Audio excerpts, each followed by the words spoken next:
Hi Pag-ibig members! It's me, Angel again. Welcome back sa aking YouTube channel. Sa video na ito, pag-uusapan po natin itong Pag-ibig Fund Merging or Consolidation of Contributions.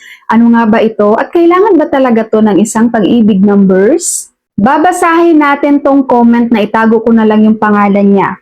Sabi niya, ako nag-file ng retirement ma'am sa Pag-ibig Fund. Kaloko, senior, matanda ka na, biro mo, pinapapunta pa ako sa SSS, kukuha daw ng employment history. Ano ba yung pag-ibig? Control din ng SSS? O malaking kalukuhan? Matanda na, pinapagod. Okay, sagutin natin tong comment niya guys. Isa sa mga reason kung bakit merong mga pag-ibig number na hiningian ni pag-ibig guys ng SSS employment history, hindi naman to sa lahat para lang po ito doon sa may mga issue sa records ng member. Ibig pong sabihin, marami na po kayong nagiging employer pero hindi po kayo nakapag-submit ng pag-ibig merging or consolidation ng iyong contributions kay pag-ibig. Let's say for example, employed ka for 5 years. Let's say 2000 to 2005, nandito ka sa company na to. Pero hindi ka po nag-report or hindi ka nagpa-consolidate ng iyong contributions. So, pwede pong mangyari doon na hindi po siya maayos ang records mo. Hindi po posted doon sa records mo or iba pa rin ang company nung year mo na yan. Iba pa rin ang pangalan ng company ng year mo na yan dahil hindi po ikaw nakapag-submit ng pag-ibig merging or consolidation form. Si Pag-ibig Fund kasi guys, hindi siya katulad ni SSS na centralized talaga. Si Pag-ibig nagre-required po sila doon sa kanilang mga employed members na mag-submit po lagi ng Pag-ibig merging or consolidation form kapag palipat-lipat po ng employer. Para ang mga contributions po ma-merge po into one account.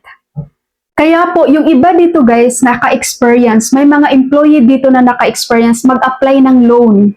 Hindi agad in-approve ni Pag-ibig Fund. Pinag-file muna sila ng merging form. Kasi nakikita ni Pag-ibig Fund, hindi na updated yung kanyang recent employer name. Dahil hindi po nakapag-submit si employee ng merging or consolidation form.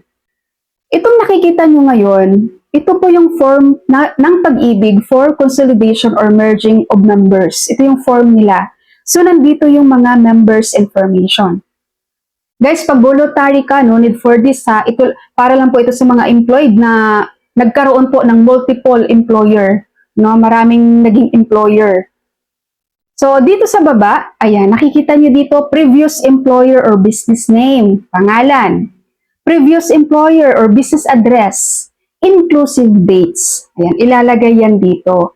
Example ko yung sarili ko. Meron akong 4 na employer for 12 years. First company, nung nalipat ako sa second company guys, nagsasubmit ako ng Pag-ibig merging or consolidation form kay Pag-ibig. Nung nalipat sa pangatlong company, ganun ulit. Nung nalipat sa pang-4, ganun ulit. Kaya maayos ang records ko guys. Makikita ko yan sa Pag-ibig virtual account. Kaya once na mag-apply ako ng retirement with Pag-ibig Fund, hindi ako magkakaproblema. Kasi monitored ko ng maayos yung records ko at complete po siya. Nakikita lahat ng history ng aking employer sa record ko. Kaya sa mga employed Pag-ibig members dyan guys, kung hindi pa kayo nakapag-submit ng merging or consolidation form with Pag-ibig Fund, gawin nyo na yan. Okay lang naman kahit late nyo na gawin, okay lang yun. Ang importante guys, nakapag-submit kayo ng ganito kay Pag-ibig. Para po yung mga contributions nyo ma-merge or ma-consolidate into one account. So, makikita nyo sa records nyo lahat ng employment history nyo. Ngayon, kung itatanong nyo guys, bakit ma'am yung nag-comment, bakit sa SSS employment history pa kailangan? Tandaan nyo guys, yung nag-comment, retired na siya. So, ibig sabihin, ang tagal na po. Hindi natin alam anong year yung may issue niya sa Pag-ibig. Hindi na mababalikan pa yung dating employer niya. Kaya kay SSS, kay SSS guys, makikita man doon kung anong employer ikaw for that year. 'Di ba? Kung anong employer name mo for that year, makikita doon.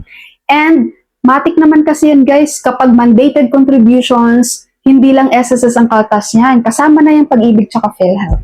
Kaya pag matagal na guys, nagbe-base na yan si Pag-ibig sa iyong SSS employment history. Okay po, that's all for my video for today. Thank you so much for watching everyone. God bless you all.